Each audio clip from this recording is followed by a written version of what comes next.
Hey, how's it going? I'm Dan Fradenburgh, and this is for Chess with Commercial Real Estate Investors. I'm joined today with Oleg Shalumov. How'd I do?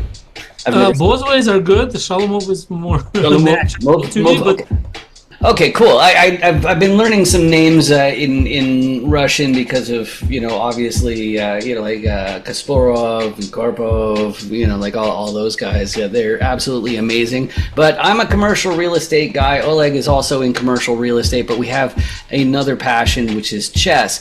And why are we doing all of this? Well, there's one thing in particular that stands out to me. Holy moly, I'm going to get smoked, and I'm white. Okay, so I'm going to get started here. I just noticed Oleg's rating here, and fortunately, I already had... We're going to play more than one match. Is that okay with you, Oleg? yeah, as many as you want. Okay, because I'm going to start off with a stupid opening on this one, and then on the next one, we'll do something a little bit more serious, okay? So I know that this one is an unsound opening, technically. So there we go. But anyway, just to fill you in on, if this is about commercial real estate, why on earth are we playing a game of chess? And the reasoning behind it is maybe you've seen on YouTube the show Hot Ones, where they have the celebrities on, and that's fantastic. But at the end of the day, in real estate, so much of it really is just vetting people, getting to know how they are when nobody's watching, so to speak. Okay. Oof, it's a nice fork. I have to do this. It's a little bit scary, but I guess. And yeah, so next, I know it's really sharp, but I think I'm not going to try and go for the queen and do the ICBM. But I like that. Okay. Well, I was hoping to castle quickly, but you kind of brought my king into the open. Yep. So I'm already having really a lot of fun. But Oleg, you have 16 minutes of time. Oh, I have 15 as well. Do you want to introduce yourself to the audience a little bit? Yeah, okay. My name is Oleg. I am originally from former Soviet Union, from Azerbaijan. We came here with a family when I was definitely young. Moving into America was definitely a big part of my life, as some of you may imagine. A lot of changes. Even so I was young, there was a lot of changes, culture, language, definitely. I didn't know any English at that time. Education, the language kind of takes care of all that. But it's definitely challenging to go through everything. Obviously, I was relatively young at the time. I was 19 years old. So for me, it was much easier to do that. I'm very happy that my mother at her age decided to change her life, culture, surrounding, move into a new country just to help me and my sister. There was three of us in the family, my mother, my sister, and me, to make the life better for us from many different perspectives, obviously.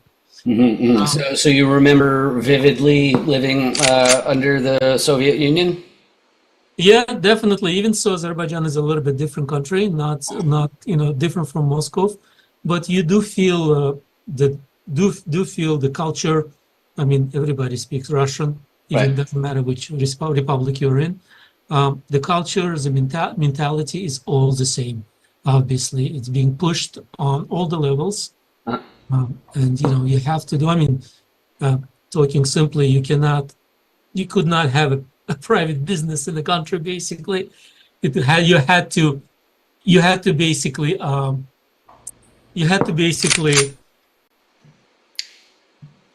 everything was owned by government, basically. Right. That's the way I would put it. Right, everything's nationalized, right. Yeah, So I imagine you're pretty passionate on the subject of socialism and communism in general.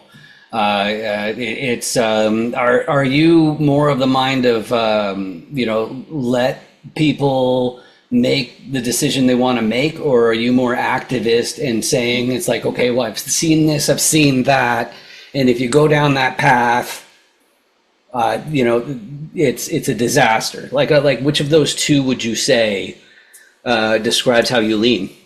right. I mean, we live in America, and I understand everybody has the right to things the way they want. Seeing, as you mentioned, both sides of the wall, so to speak, I would say I would rather you cannot not allow people to do something, but it's not very. I don't see how this socialism would bring something to to succeed for people or for a country. Right. And do you say that from a perspective of taxation or of bureaucracy? Well, bureaucracy is probably the worst case of bureaucracy, and what is the right word when corruption? So was the right word I was trying to find. So those two goes hand to hand, and it puts a big toll on people as well. You cannot achieve a lot just because you're not lucky enough, you don't know the right people, or you don't have enough money to bribe somebody. So it's a lot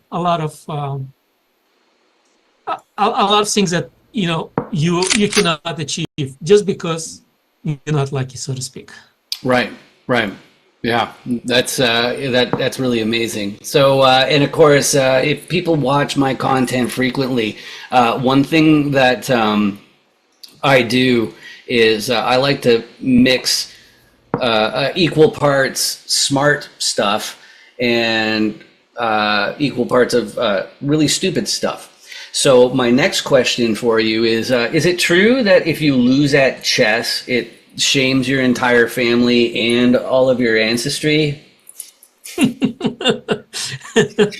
Well, I'm probably a very shameful person, and probably my family, because I lost a lot of games. Oh, yeah, it's the only way to get anywhere, right? But it's quite impressive, like statistically speaking, your rating there. But I was wondering, so when you shame your entire family and ancestry, like what does that mean? Do you get like a letter in the mail? I don't even know what that means, but I think that's kind of universal with chess players. Like I've definitely put that level of pressure on myself. Oh, I have to win this game, or I will shame my entire family and ancestry.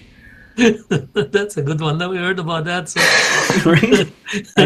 Yeah, I mean, chess is very competitive, and I'm a very competitive person, especially the younger I was. I mean, now I'm trying to be a little bit softer, having kids and trying to make sure they don't get upset if I beat them in something. Right. You can understand that sometimes you have to lose, but yeah, that chess does make you very competitive. Yeah. And it's the beauty of the game, I would say, because if you're not competitive, you're not trying to win your best, you will not come up with the best moves. Right. You're not respecting. Like anything in life. I mean, the real estate is another thing that we have in common. But take a look. If you're trying to succeed in something, first of all, if you're trying to get a deal, you're trying to do your best. You're trying to come up with the best underwriting so you can offer the best price.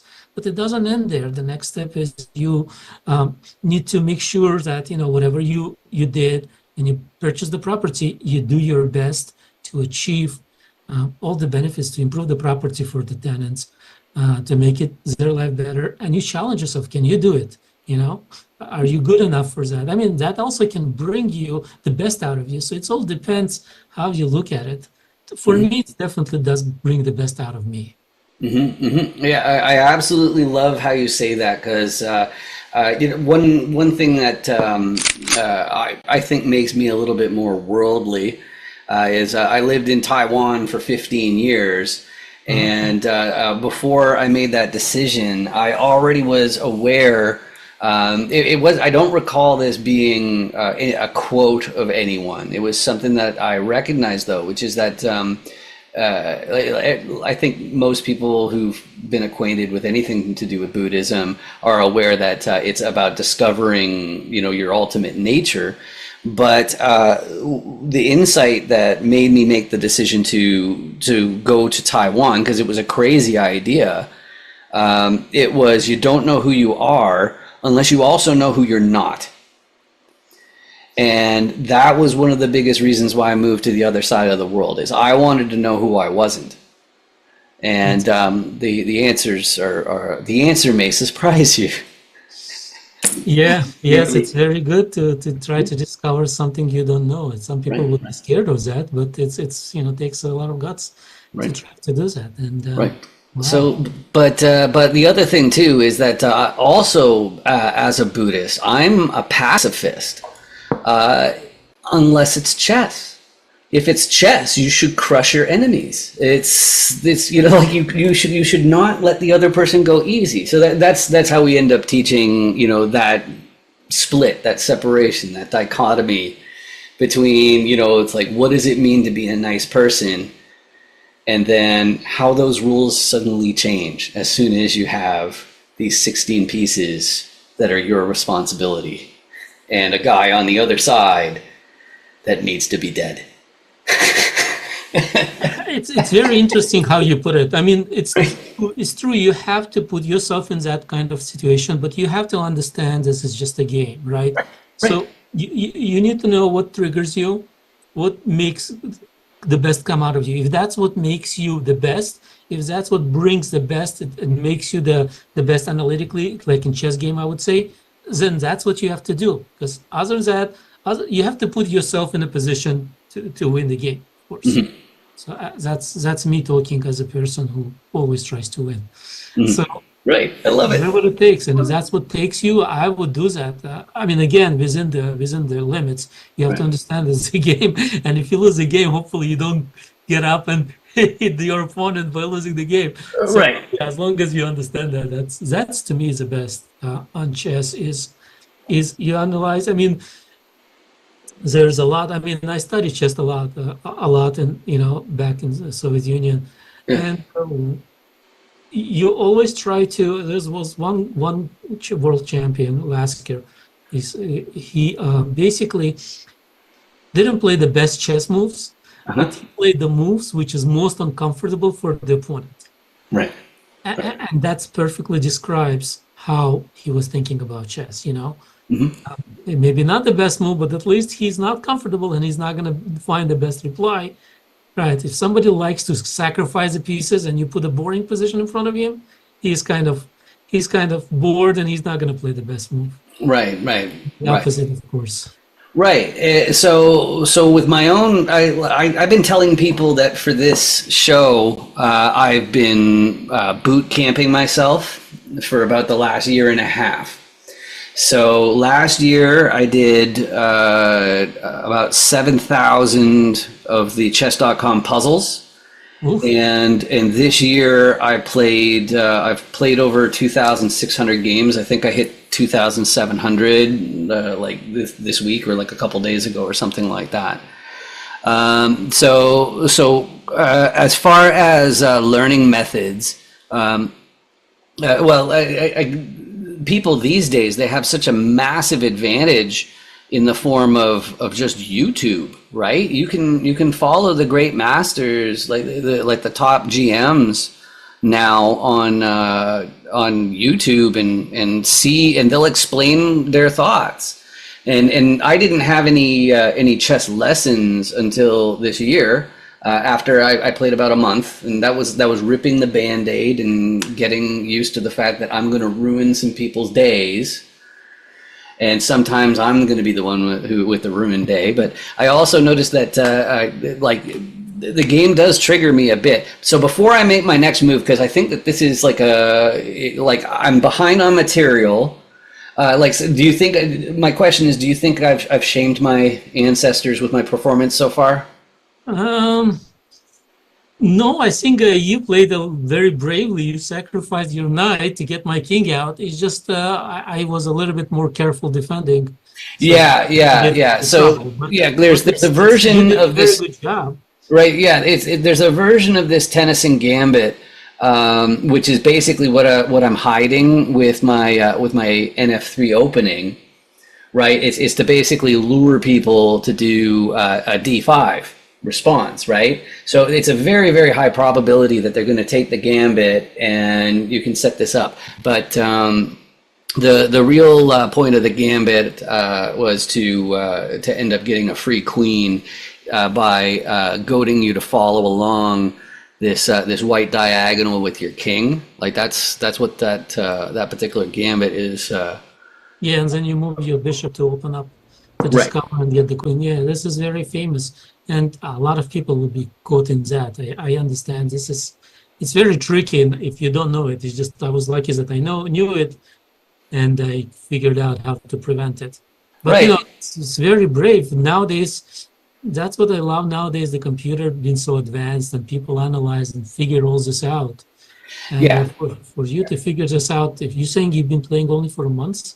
Oh, then I learned to play as a child, but I didn't play against humans. I would play against bots, computer opponents, and all that sort of thing. And computer opponents, they play in such bizarre ways because of the assumptions they have to make in the programming. But anyway, let's get to some more about real estate. So it's you're in commercial real estate, right? Do you want to say your buy box or something? Yeah, so we're in commercial real estate. Our company, we specialize in multifamily, value-add products. We buy distressed property or the properties that don't perform very well, or somebody bought a very unconforming property and pushed a little bit to show that there is a value add. And we continue the value add, improve the property, improve the units, make the property better for tenants, improve the NOI, and eventually sell it and move into the next property that we can. Very basic. I mean, the brilliance of the real estate is you don't need to do something extraordinary. The basic stuff would perfectly work. Yeah, I love that. I love that answer, especially because, one thing that there are a few things that have been surprising in getting this binge of chess, and like just basically, I wanted to get the data. I didn't want to give myself a chance to interpret the data. My only metric was, I have to make sure that my score improves. So if I find that I'm playing and I'm not getting a better rating, then I definitely have to change something. So that was my attitude when I was doing this. But so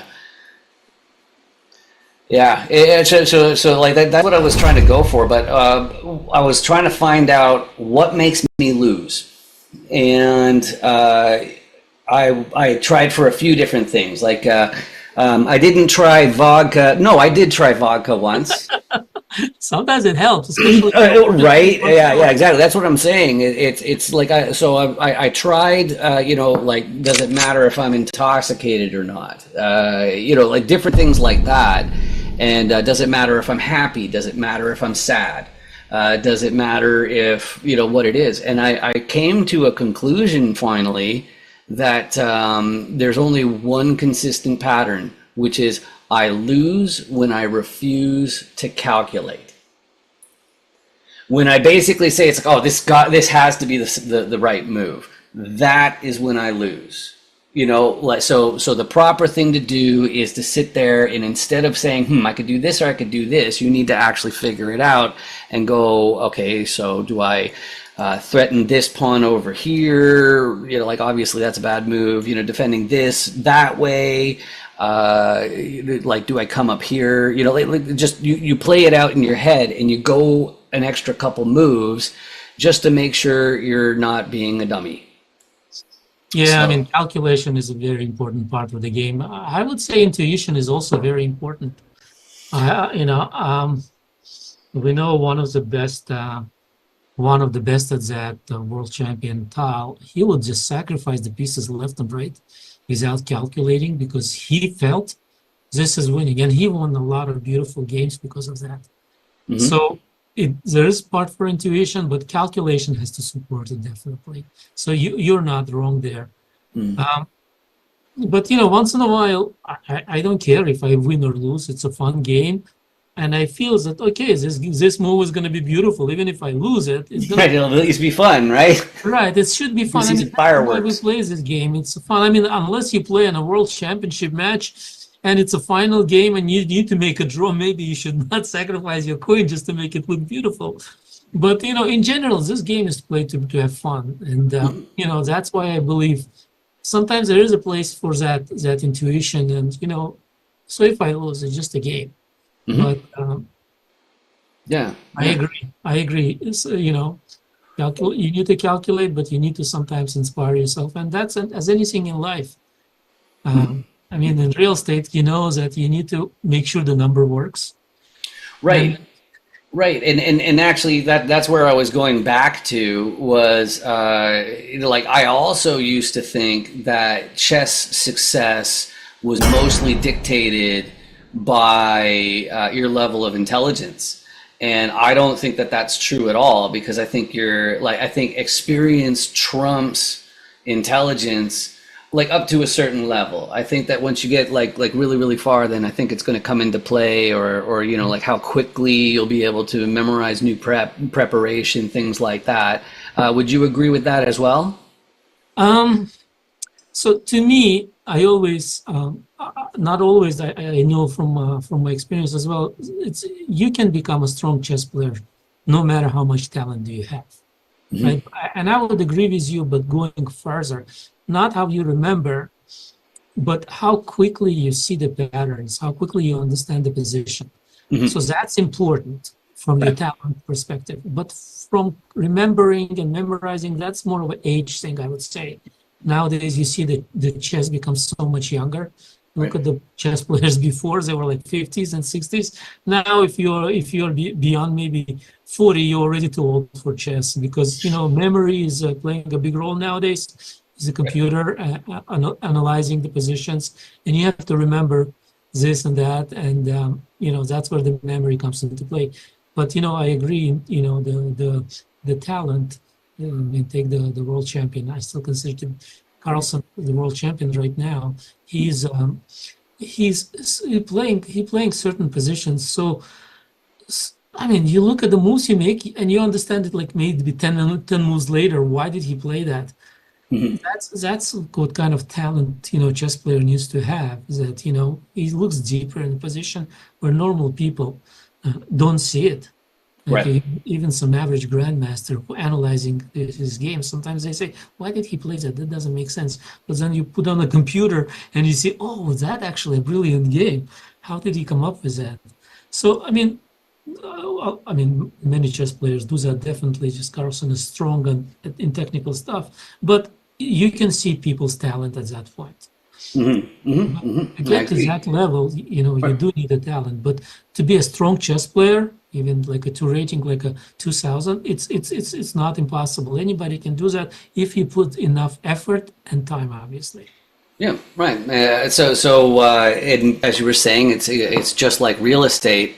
That was the thing that made me probably most skeptical about real estate in general. It's just the crowd where they get on stage is like, anybody can do this. Look at me. I'm an idiot. I did it. And the reason why I love it is because I love it when people say stuff that would never come out of my mouth. Because I'd never realized, look at me. I just had brains were dynamite. I couldn't blow my nose. Right? It's like, come on. Yeah. I mean, it's environment, right? That like last couple of years, if you buy something and you wake up the next morning and it's already priced much higher, and you can just sell it and make good money. But nowadays you can see the challenges that comes up, and a lot of people who did that, and they were kind of on a wave of that moment, we'll buy it no matter what price we pay, and we take like those flexible loans, and we're gonna wake up tomorrow, it's gonna cost more. But Yeah. that's a musical chair game where you one day the music stops and you find yourself and you end up not finding an empty chair to sit on, right? Are you going to be in that? Do you want to be in that situation? Right. Uh, Right. no, that's why you want to calculate, you want to analyze the risk and see if that's something that's supposed to be taken. But a lot of people didn't care about that, and they did it once, twice, it worked. And now we see a lot of people trying to bought the real estate, and the rates moved higher and they don't know what to do. They're underwater. I see a lot of investors that we talk to, they're saying, oh, I invested in this deal, and I'm not even getting my income, passive income that I'm supposed to get every year. Right. So it's definitely, you need to understand what you're doing. You may get lucky once or twice, but life is such a thing that you always end up paying for it sooner or later. Right. Right.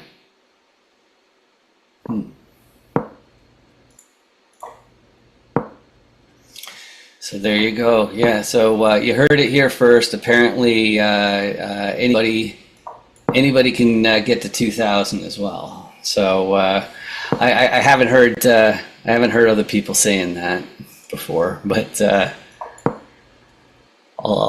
you're the expert here. So I've been teaching chess for a while. Good. Public school in New York. I had private lessons in the area as well. I had my own chess club here in New Jersey as well. So no, it's possible. Again, if you're putting an effort, you can learn. My understanding, you can learn basically anything in life if you put an effort and time into it. If you like chess, want to win, and you put an effort, I want to learn this, I want to learn chess, I want to learn real estate, I want to learn how to do this or that. There is no stopping for you if you put an effort. It's just you need to make sure. Sometimes you need to spend much more time on something, because obviously, as you mentioned, you may have talent for one thing and not for the other. So at some level, you can achieve what you want. You probably, if you don't have a talent, you're probably not going to be on the top 10 of something you're trying to do. Like if I play basketball, probably not going to shoot 10% of my shots, because it's not something I do. If I put an effort, maybe I can get to 20 or 25 again. But again, I would spend more time. Right. But, I just don't have a talent. But I can achieve something I want. I would put a goal and I do achieve it. Right. Exactly. Well, and chess.com is nice enough to, I guess I don't have a choice, do I? All right, but well, that's why I started out this conversation by saying I'm going to get smoked, but it is what it is. So if I go, yikes.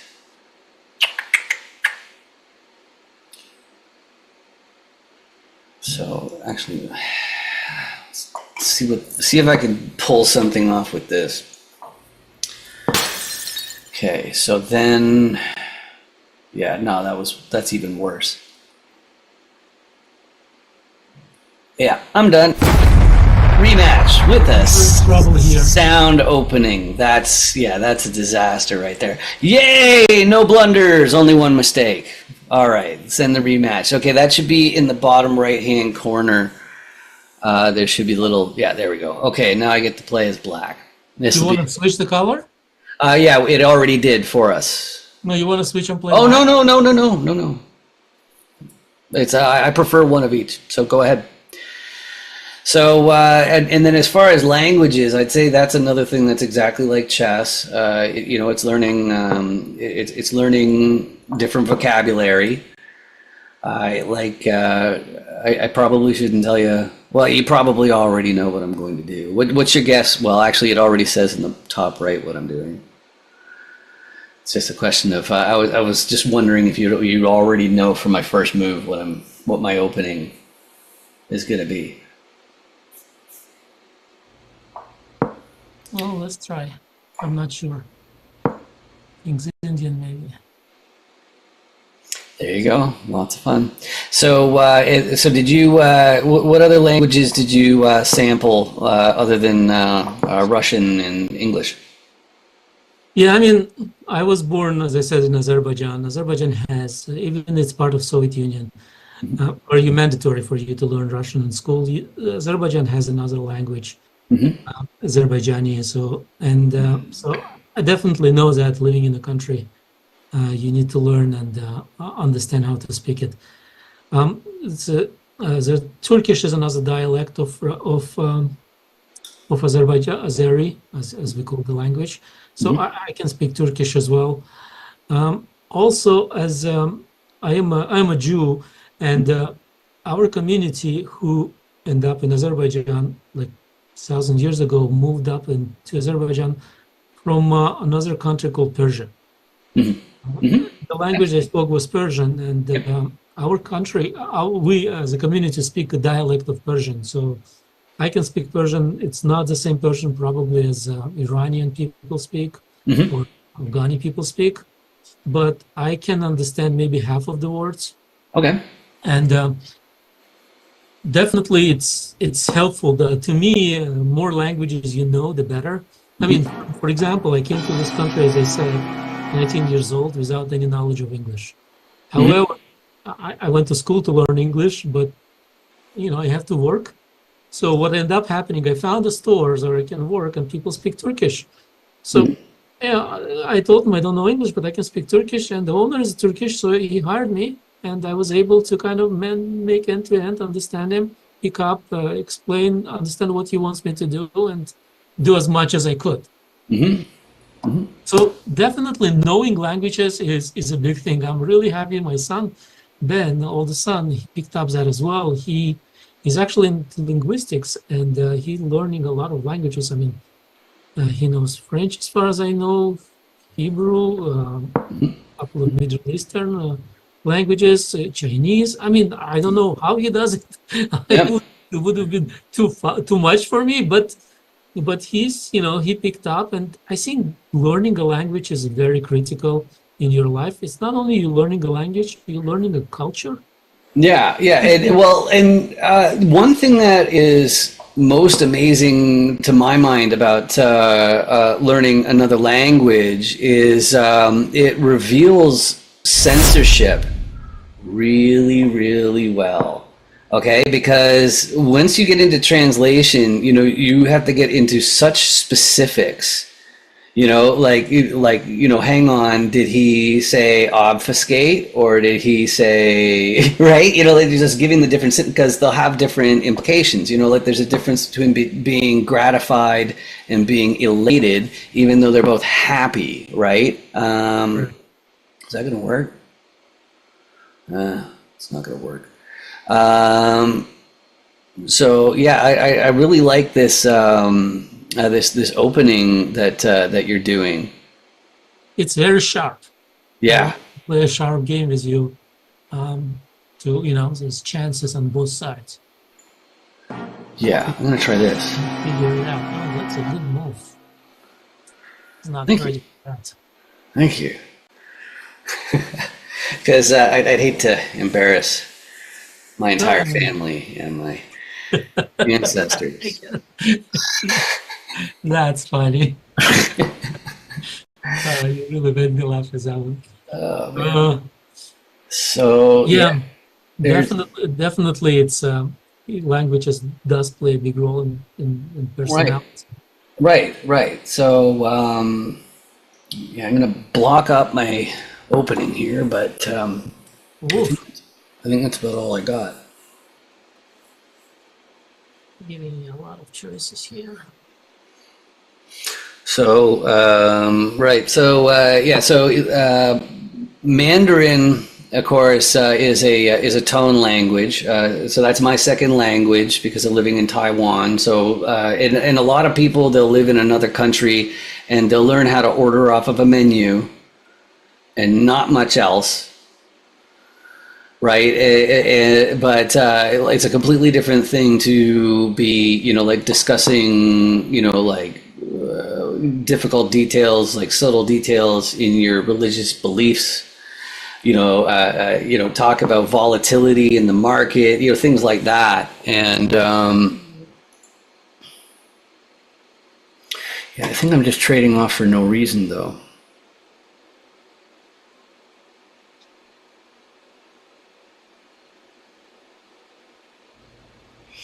Oh, well, we got to open some things up then.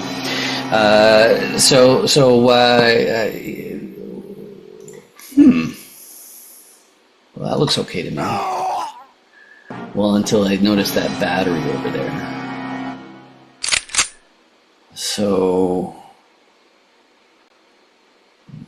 now It's a very sharp opening.